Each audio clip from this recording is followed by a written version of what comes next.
Ladies and gentlemen, good day and welcome to Gabriel India Limited's Q3 and 9 months FY22 earnings conference call. This conference call may contain forward-looking statements about the company, which are based on the beliefs, opinions, and expectation of the company as on date of this call. These statements are not the guarantees of future performance and involve risks and uncertainties that are difficult to predict. As a reminder, all participant lines will be in the listen-only mode, and there will be an opportunity for you to ask questions after the presentation concludes. Should you need assistance during the conference call, please signal an operator by pressing star and 0 on your touchtone phone. Please note that this conference is being recorded. I would now like to hand the conference over to Mr. Rishi Luharuka, CFO of Gabriel India Limited. Thank you, and over to you, sir. Thank you. Good morning and a very warm welcome to everybody present on the call. I hope all of you and your loved ones are keeping well and are safe in these unprecedented times. Unfortunately, today, Mr. Manoj Kolatkar, our Managing Director, is not able to join the call owing to some family emergency. But we have with us today Mr. Atul Jaggi, who is our Deputy Managing Director, joining us to give the business perspectives. We also have Nilesh Jain, our Company Secretary, as well as SGA, our Investor Relationship Advisors. We have uploaded our results and investor presentation for the quarter.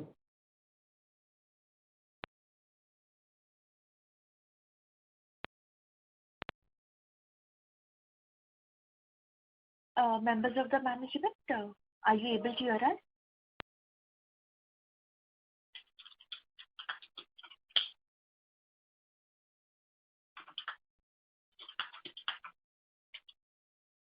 Ladies and gentlemen, requesting you all to please stay connected while we reconnect the management.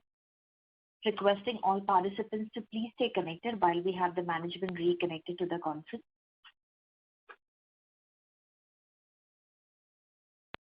Members of the management, you all are reconnected. You all may please go ahead. Hello? So you may please go ahead. Sorry, I'll repeat what I said. The country faced third wave of COVID due to emergence of new strain of Omicron from mid-December 2021 onwards. However, we have not faced any material impact of ongoing third wave on our business. All our manufacturing facilities are running smoothly. I hand it over to Atul now to take it forward. Good morning, everyone. This is Atul Jaggi.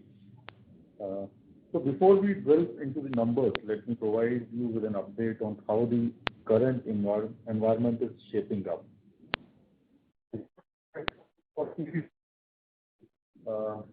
Constraints are impacting retail sales.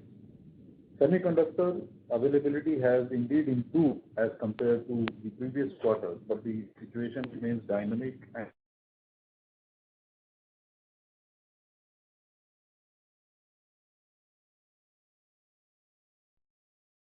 Members of the management, this is the operator. Are you able to hear me? sales. Sir, I'm so sorry to interrupt, but your audio is not clear, sir. We are unable to hear you. Is it better? So just allow me a minute while I reconnect you. Requesting all participants to please stay online while we have the management reconnected. Requesting all participants to please stay online. Thank you.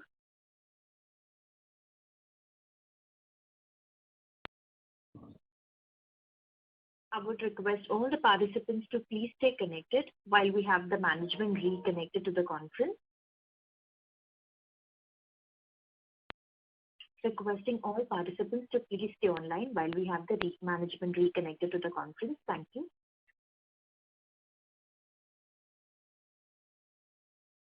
Members of the management, you all are reconnected. You all may please go ahead.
Ladies and gentlemen, thank you for patiently holding the line. We have the management reconnected. I hope I'm audible now. Yes, you are. You may please proceed. Okay. Sorry for this glitch. So I was talking about the current situation with the PVs where the demand is healthy, but the supply chain constraints primarily on the semiconductors availability are still impacting the situation. It has definitely improved, but structural improvement is expected only in the next 2 to 3 quarters. In terms of the domestic two-wheelers, the demand is subdued. There are multiple reasons for that. The frequent price increases by the OEMs, weak festive demand, and increasing all-time high fuel prices. I think they are restricting the pace of recovery and consequently driving customers' interest in e-scooters which is again supported by the subsidy. CV industry volumes grew strongly on a low base of the last year, driven by the government's infra push and pickup in the economic activities. Improving demand in the infrastructure and construction sector and improving freight availability along with increasing demand for e-commerce and last mile delivery should support CV volumes going forward. Export markets also witnessed a sharp uptake in sales volume. Across the automobile segments, inventory levels remained slightly higher than the normal level, except for PVs at the end of the quarter. Demand continues to remain quite robust, both in terms of inquiries and booking for the passenger vehicles. However, availability is an issue now and waiting periods have gone up for the passenger vehicles. Prices of commodities such as aluminium, lead, copper have remained firm and on the higher side, whereas steel and precious metal prices have declined in the last quarter and should ease off the raw material cost pressure on margins in the quarters to come. Many OEMs have undertaken certain price hikes to pass on to the cost increase to the customers. Commodity prices are expected to soften from quarter 4 FY22 onwards. So I hand it over to Rishi now. So now moving on to the numbers, quarter 3 was yet another quarter with strong performance. This was on back of the new programs as we mentioned in the last quarter, along with many PV players introducing new models and increasing demand on the momentum side and the CV side. We are delighted to share top line growth of 13% YOY and 3% quarter-on-quarter growth to 6061 million in third quarter of FY22. Our company has reported a 12% YOY growth in EBITDA in third quarter to 420 million. Margins stood at 6.9%. Margins were impacted due to increased raw material prices. This challenge has been faced by companies across many industries, and we are no exception to this. There has been significant increase in raw material prices over the last few quarters. Inflationary trend in raw material prices have been monitored, and our company has been practicing the Core 90, as we've been discussing for a couple of quarters now, has been practicing Core 90 cost optimization and productivity improvement program in order to offset part of this price increase. Our company has been able to pass through a large part of this input cost increase. However, part of it will happen in the fourth quarter of FY22. Our company has reported a PAT growth of 4% YOY and 3% quarter-on-quarter to rupees 257 million in third quarter of FY22. With this, I come to the end of the opening remarks. I now request the moderator to begin the question answer session. Thank you very much. Ladies and gentlemen, we will now begin the question answer session.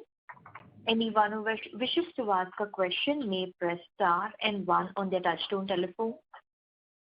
If you wish to remove yourself from the question queue, you may press star and 2. Participants are requested to use handsets while asking a question. Ladies and gentlemen, we will wait for a moment while the question queue assembles.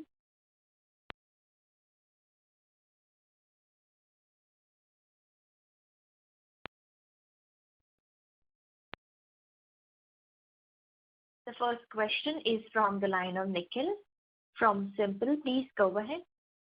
Yeah, hi. Good morning and congrats on good set of numbers. Hope I am audible. Hello. Yes, you are, sir. You may please proceed. Okay. Yeah. 2-3 questions, sir. One is on the two-wheeler side, if we consider our revenue and the breakup, it seems like we've grown while the whole industry has seen a degrowth. So if you can just share, is it like the better mix from the EV has supported us in better numbers in the two-wheeler side, or what has played out there? If you can just help us understand.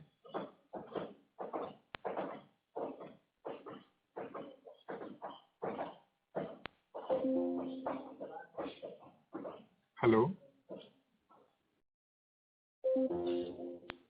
Requesting all the participants to please stay online while we have the management reconnected to the conference.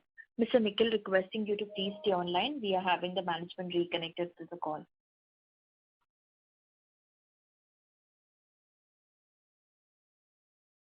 Requesting all participants to please stay online while we have the management reconnected to the conference.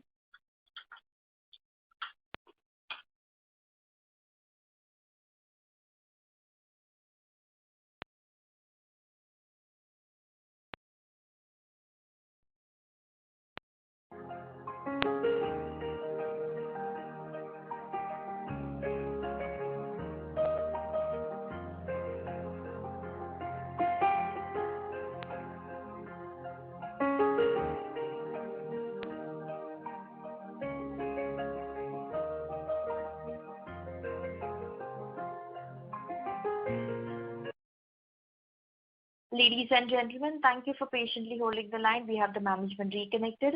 So we have the question from Mr. Nikhil. You may please go ahead. Should I repeat the question or? Sorry, Nikhil, we have some technical glitches playing hide and seek with us today. Can you please repeat the question?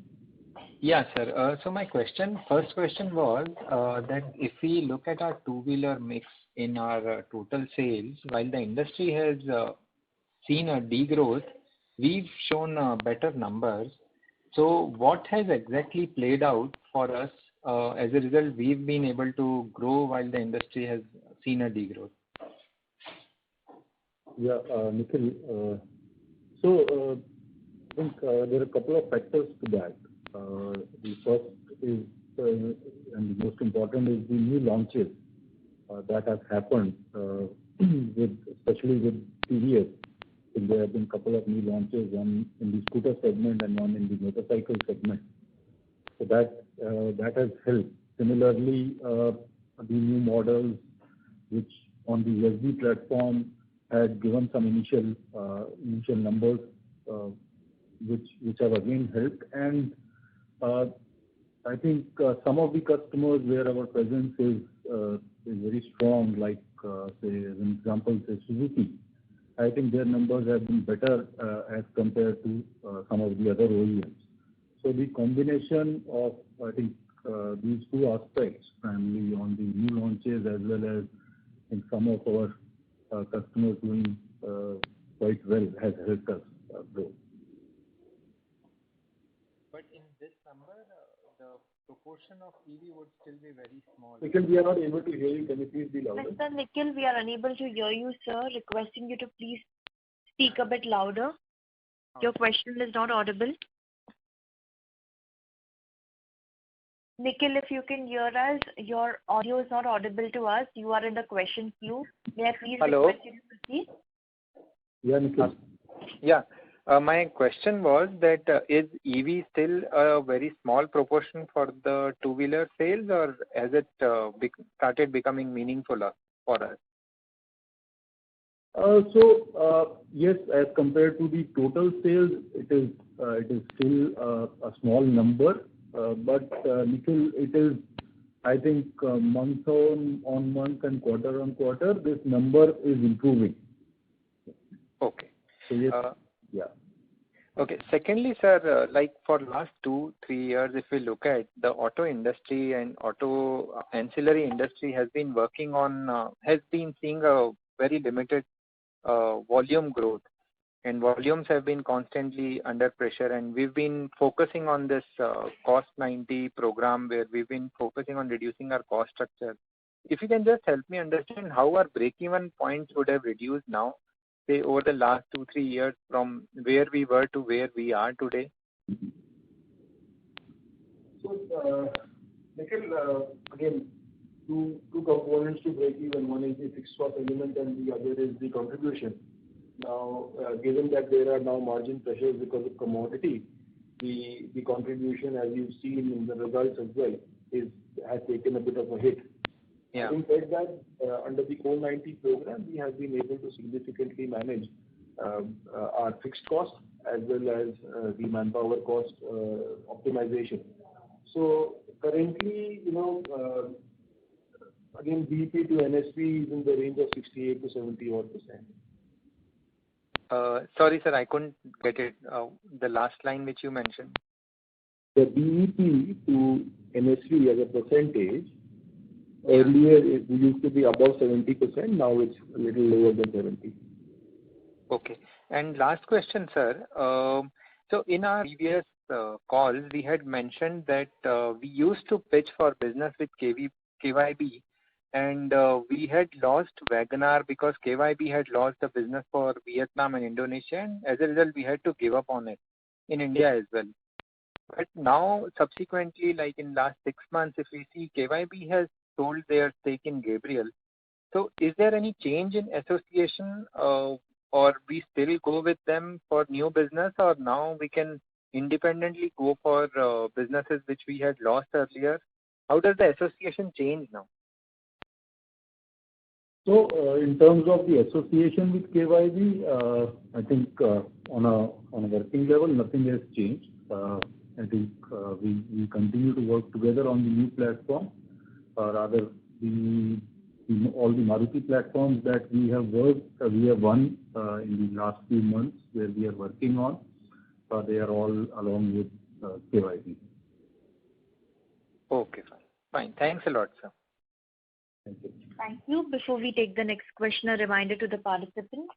If you wish to ask a question, please press star, then 1 on your touchtone telephone.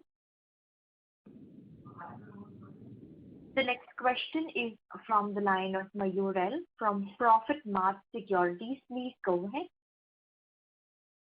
Thank you for the opportunity. And I just want to ask you, what is the outlook for the next quarter? How do you see quarter 4 now? Can you share your thoughts? Because of the voice glitch, I am not hear some updates from your side. Thank you, sir.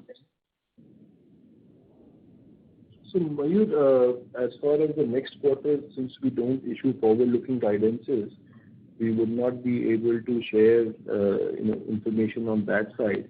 But in terms of the demand, I think Atul can give you a brief synopsis on how he's seeing all the 3 segments.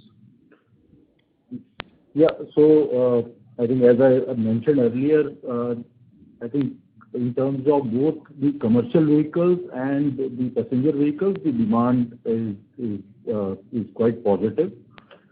Yes, two-wheeler, we are all seeing the numbers that are there, the market numbers. We have all, I think, been seeing a significant degrowth there. But the new models and both with the on the IC side as well as the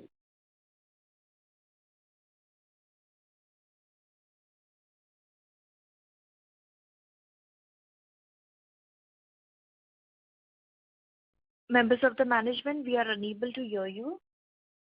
So can you please confirm if you can hear me?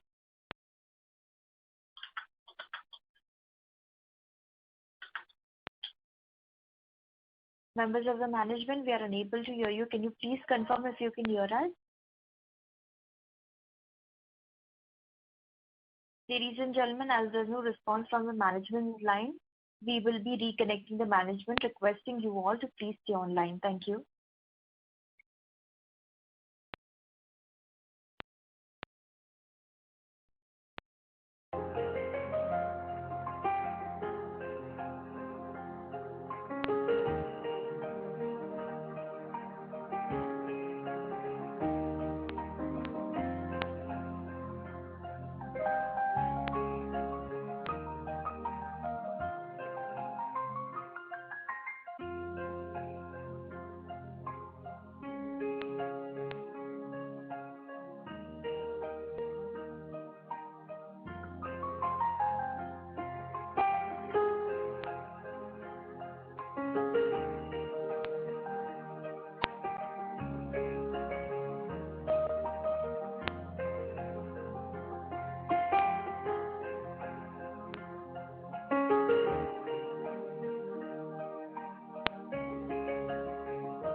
Ladies and gentlemen, thank you for patiently holding the line. We have the management reconnected.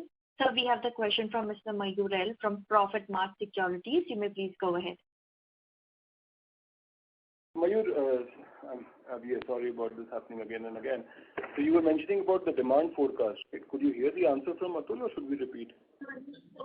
Sir, I'm not able to get that answer. Okay. So Mayur, in terms of the demand forecast, I think as I mentioned a little earlier also, in terms of the commercial vehicles and the passenger vehicles, we are seeing a very positive demand forecast coming from the customers. In terms of the two-wheelers, yes, there is a challenge in the current market situation. But as far as Gabriel is concerned, I think the new models that have been launched recently, along with the EV ramp up that is happening, will be very helpful for us. Okay, sir. Thank you so much. Thank you. Thank you. Reminder to the participants, if you wish to ask a question, please press star then 1. The next question is from the line of Lakshmi Narayanan from ICICI Prudential AMC. Please go ahead. Thank you. Am I audible? Yes. Yes, sir, you are. Two questions. First is I see that in the presentation you're working with WAPCO. There is a new logo which you have actually won. Can you just help me understand what exactly we are doing there? And because WAPCO is a preeminent player in braking system and suspension for commercial, and there is also a reorganization with ZF, right? How this relationship can actually help us to grow even faster, further. I just want to understand that part.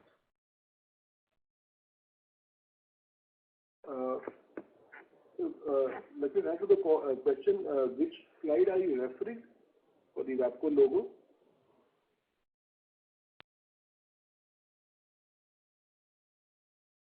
Something on client wins in commercial vehicles.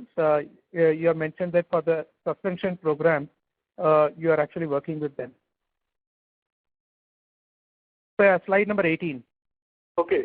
So this is so Lakshmi, this is on the dampers for their air suspension. Okay. These are the dampers that we will be supplying for their air suspension. Okay. I mean, is this a new account to you altogether, or this is an ongoing business for you? So in terms of dampers for the air suspension, yes, it is an ongoing business. We work with multiple OEMs or tier 1s on that. In terms of working with WAPCO, it is a new development. Got it. And how large can this become? Can this become like a significant large thing for us? So Lakshmi, this is, large is again relative, but it would be a critical customer for us. In terms of volume, we don't anticipate it to be in the top 10. Got it. Another question is that are there any we are part of a large conglomerate. Are there any other conflicting product which is there in the parent organization with either in the commercial vehicle or in passenger vehicle for us? As you would be aware that in the parent entity or in the group, almost all of the organizations are JV, and the products that they produce under the JV legal entities, they don't have any conflicts with Gabriel. Got it. So all the products, be it passenger car or commercial vehicle or two-wheelers, all the suspension-related products, struts, everything is manufactured only in Gabriel, India. Yeah. So yes, they are with Gabriel India. I think the only in the passenger car segment, as you know that we have at Anand Group, we have a JV with Mando, which is, I think, for Mando, there's one product line is the shock absorber, primarily with their primary customer being Hyundai and Kia. And okay. So which means that for Hyundai and Kia, we will not be supplying from this entity. Is that the right assumption? Yes, that would be true. However, we are a supplier to Mando for their piston rods. So that. Sorry? We are a supplier to Mando. There we act as a tier 2. We supply piston rods to Mando. So sorry, sir, I can't hear you. You said you supply to Mando, but then your voice was a little muffled. Can you just repeat it, sir? I think we work with Mando. We supply piston rods for their shock absorbers and struts to Mando for some application. Got it.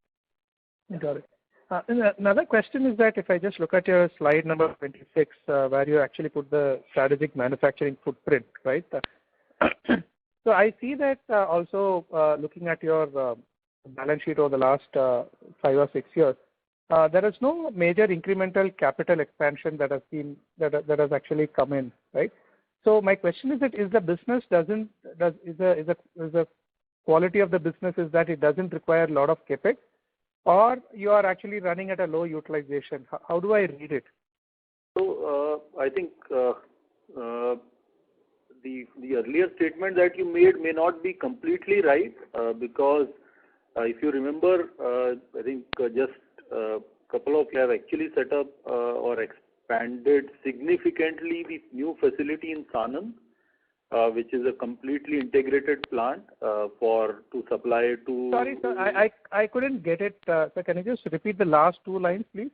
Yeah. So I said the first statement that you made about significant capex may not be completely true, as if you remember that we have recently set up a new facility in Sanand just at the time when the COVID came to supply front forks to Honda motorcycles and scooters for their factories. So it was a significant investment that we have done in Sanand. And to take your question on the capex side, we've been sharing this in the past calls as well, that as and when a program comes, it may require certain specific operation for which we may augment our capacity. It may require a full line of assembly, which also we go and implement. On an average, we have been doing, in the past we were doing in the range of 50 to 60 odd crores of capex in the past 1 year, and also we've been sharing. This year we are proposing a capex in the range of 110 odd crores. So those all are nature of augmenting the capacity owing to the new businesses that we have won.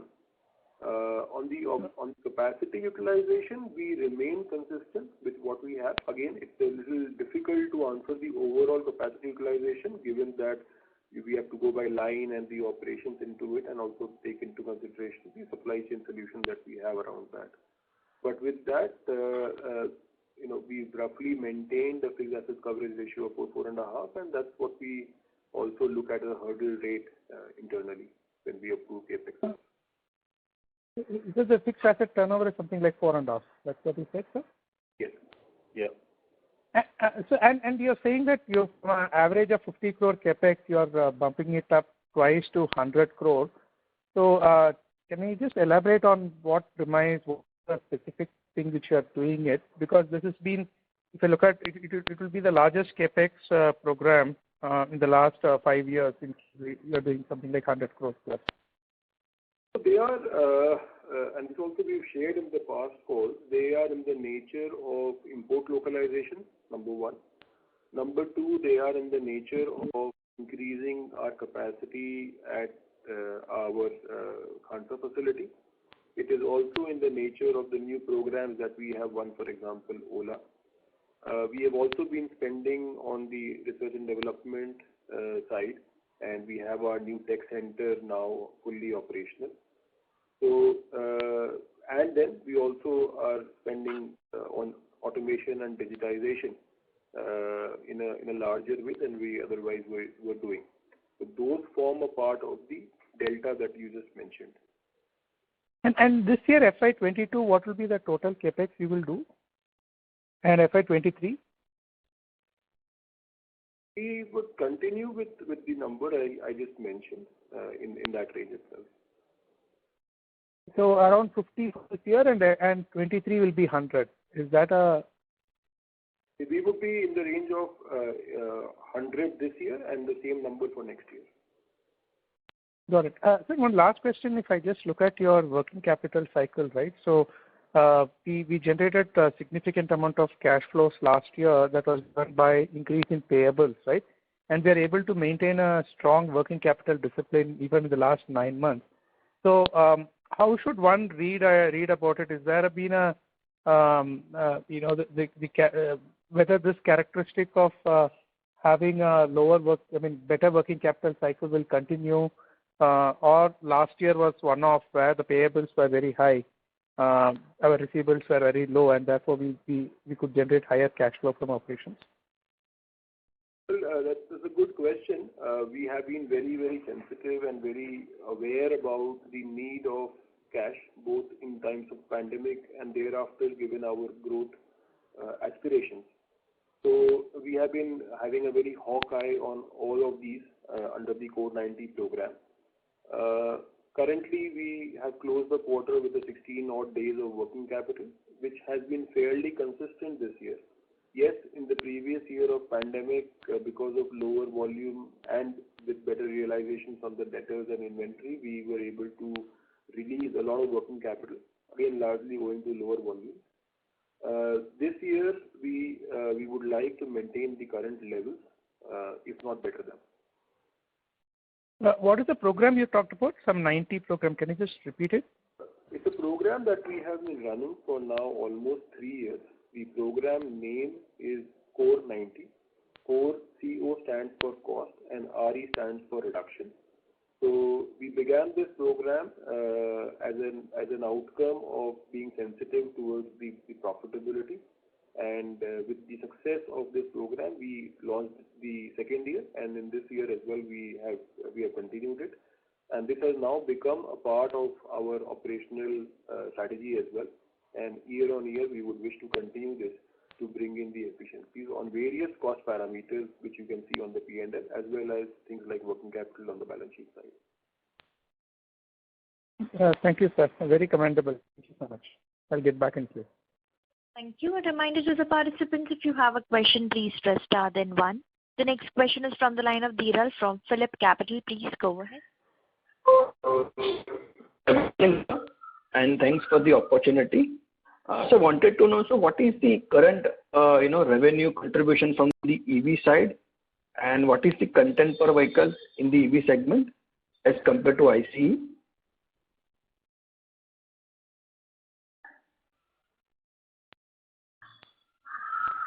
So the current revenue from the EV is not very high. It is around, it has sort of improved to 1% now.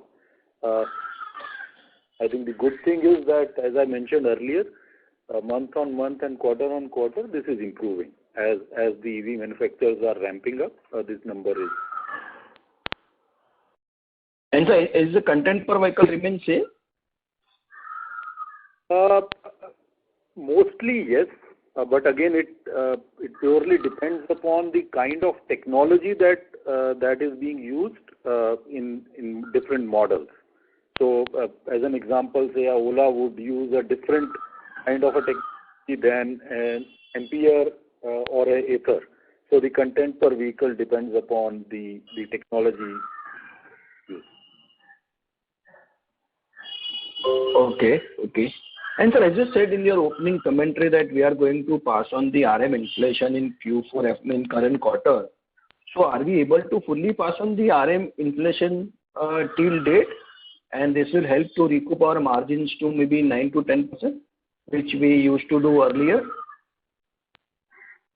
Well, the way it works is different customers have different index mechanisms and different settlement cycles. All of our OEMs we have an indexation clause and a settlement cycle. What we mentioned on account of quarter 4 was largely owing to timing differences, where in some cases we may have settled the vendor, but the recovery from the customer will come in quarter 4. And there may be some differences owing to the mathematical calculation of different indexes. Some volumes of because of different quarters, you may have a different multiplier. But by and large, we have been experiencing a very good pace of recovery. And that is also reflected in the margins that we have been fairly able to maintain in the price and commodity. So our margins again would remain at around 7%. Am I understanding correct? Well, we have always endeavored to the double digits, and that pursuit continues. There is obviously a denominator impact. Even if we do 100% recovery of commodity, if you do the mathematics in this case, there would be at least a 2% impact of denominator coming to the margin. So we'll have to see where the commodity cycle plays out. If it if it remains the way it is currently, this would be the start point for us to. Okay. And so as you said, our capex for FY22, FY23 would be around 100 crore range each. So how much this would be utilized for the capacity expansion and how much would be for the cost rationalization? Yeah, I mean, yeah. So in terms of the capacity utilization, it would be around 30 to 35%, and primarily for the new programs, and balance, as Rishi earlier mentioned, I think is more on the automation, digitization, quality improvement, and import localization. So the balance would be distributed between these 4 heads. And so what is the current capacity utilization across the plant?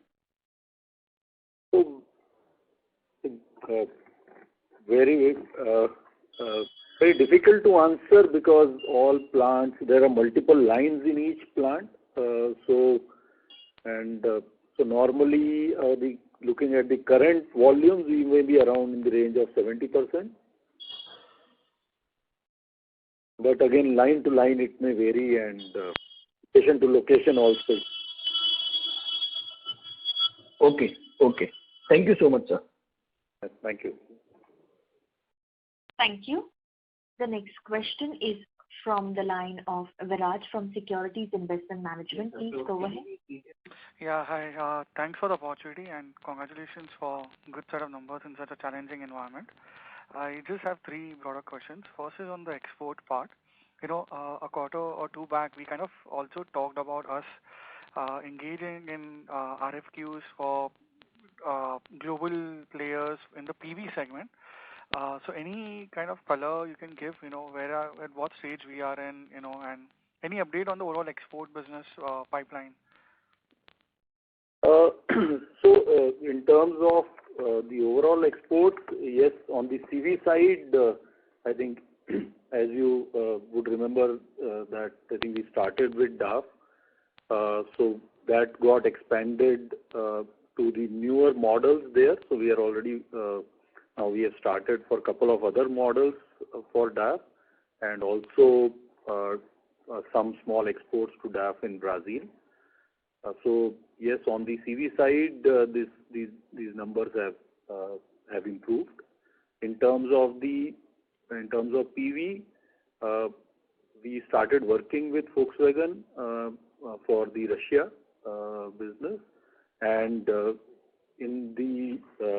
in Europe we have been sort of working on a very important RFQ, a little larger RFQ there, but it has still not been finalized. So we are in negotiation on that particular business.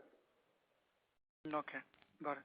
A related question is, also, we were waiting for clarity on the PLI scheme, and since that is out, how should we understand our play, in respect to that? Because we have a sizable cash on the balance sheet, and us and the group as a whole also is quite a significant player in the automotive space. So just want to understand what role Gabriel India will play, if at all any, with the PLI scheme and the landscape.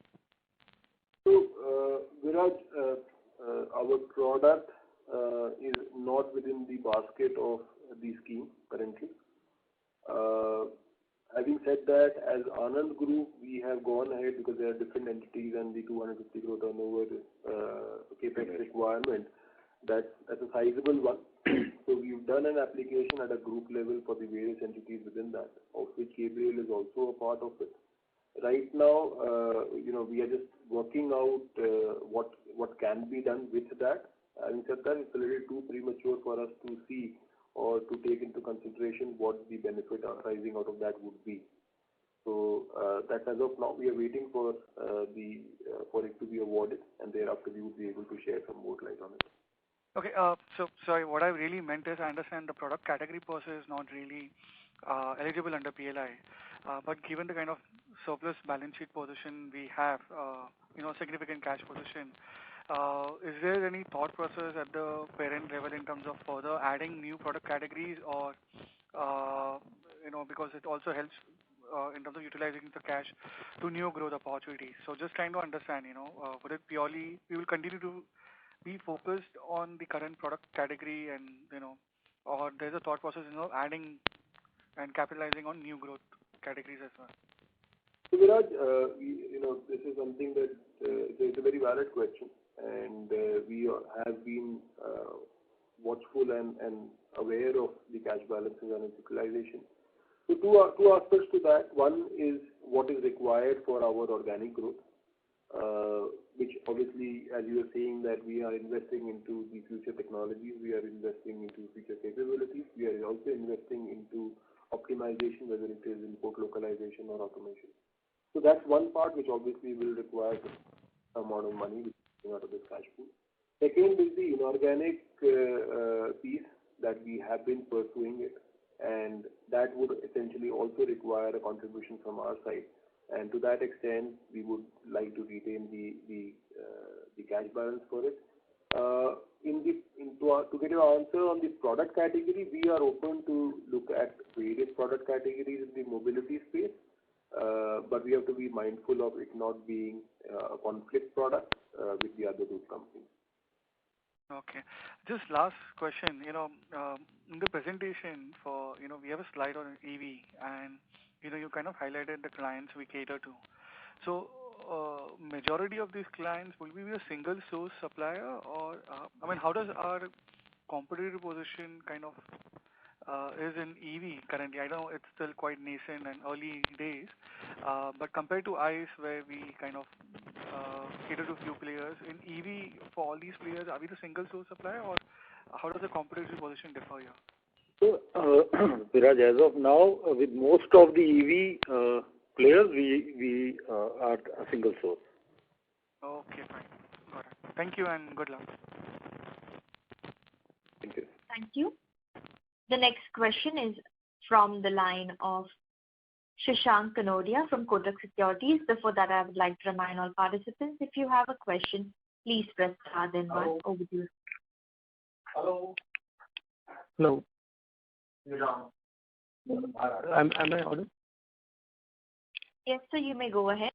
Yeah, sir, I wanted to get in clarity on the tax rate. For the last 2 quarters, it's been coming in the range of 30%.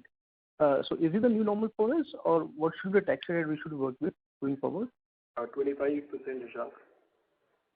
Okay. So for the last 2 quarters, was there any exceptional charge? I mean, why was that high? That's done. Also, we have to be mindful of the budget on the higher education cess not being allowed as an expenditure. So that is something that we would be taking into account in Q4. Okay. And secondly, sir, if you can share some kind of what the volume ramp-up happening in electric, because we were given to understand through media articles that the production ramp-up has been quite slow. So what are the kind of schedules that are we working with? Any different target for this quarter?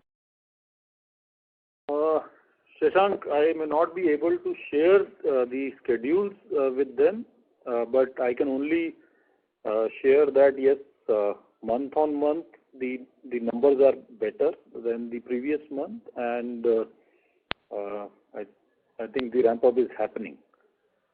So what are the exact numbers I may not be able to share because of the confidentiality agreement with them. Okay.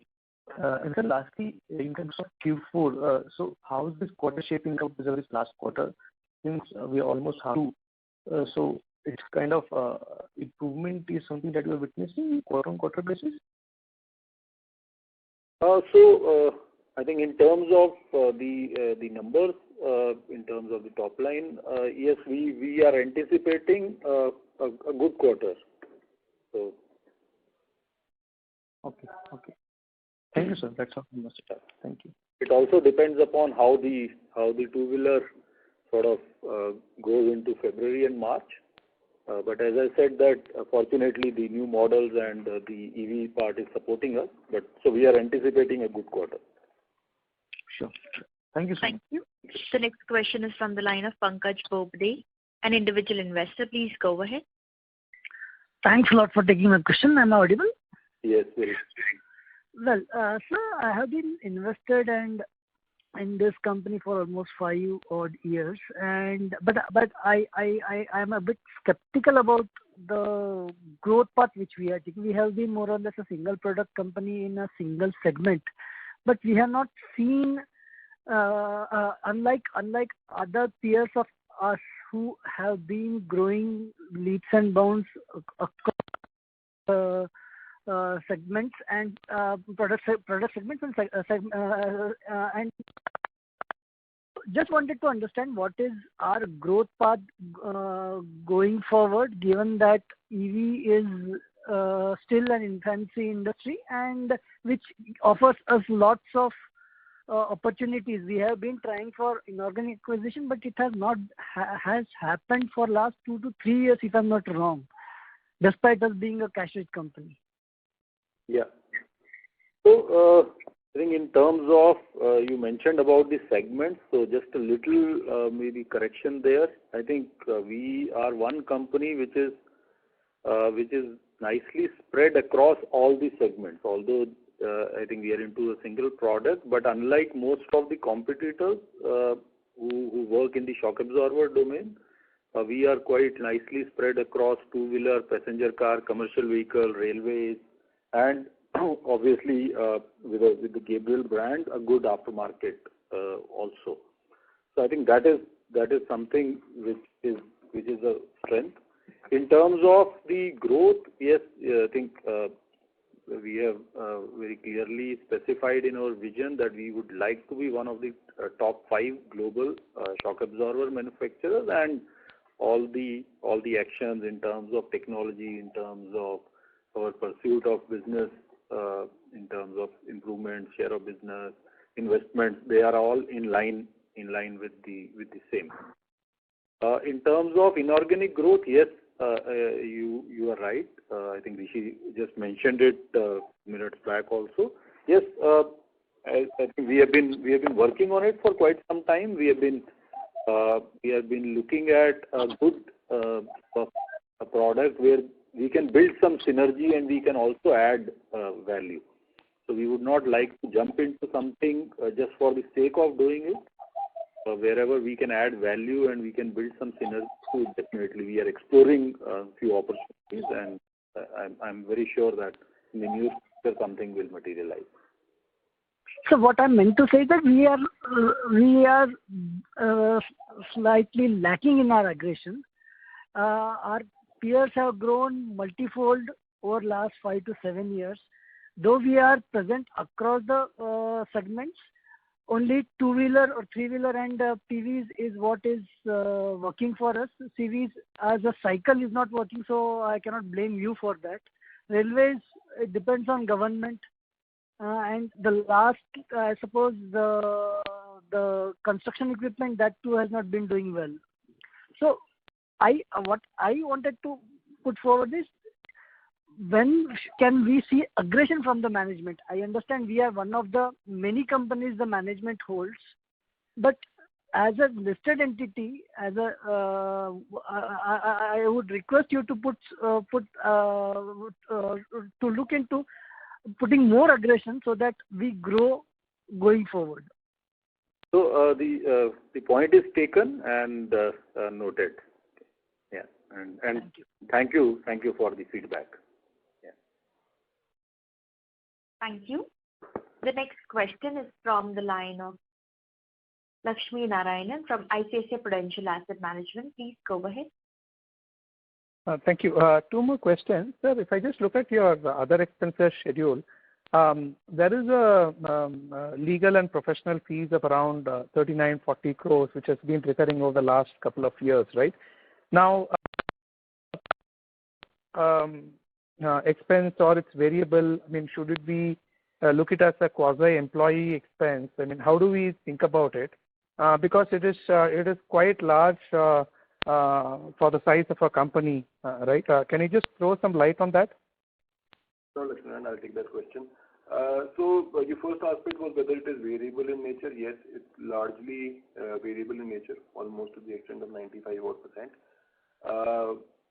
What is a part of that is the management fee that Gabriel is paying to its parent on various accounts. One is the use of brand. The other is the support that we receive on marketing side, on technology side, on HR side, on finance, legal, compliance, as well as a host and bouquet of services that we take from them. So to that extent, we have a fee arrangement with them, which forms a part of the legal and professional fee.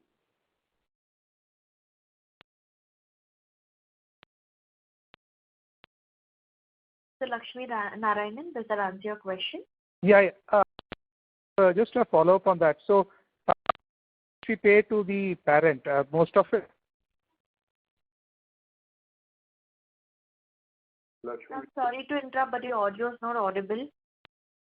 Is it better now? Yes, sir. Yeah. So you mean to say that it is variable and most of it is to the parent, right? That's right. Yes. Okay.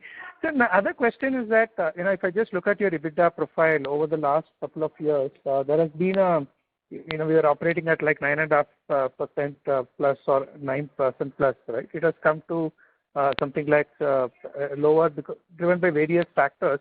So what is the band you aspire to operate in? Not now, but maybe 3 years or 5 years out, right? Is there a particular band you like to operate? Like you have a core program you talk about. What is the EBITDA margin you target? We have been pursuing double digits, and that pursuit continues. Yes, there are market conditions. Yes, there are external conditions, and there are things like pandemic that has come in between. But the pursuit still continues towards the double digits. Got it. Sir, one last question with respect to your market share. Of course, there have been some segments like some other things like what you cannot supply to Hyundai or Kia, or similarly you don't supply to Hero, right?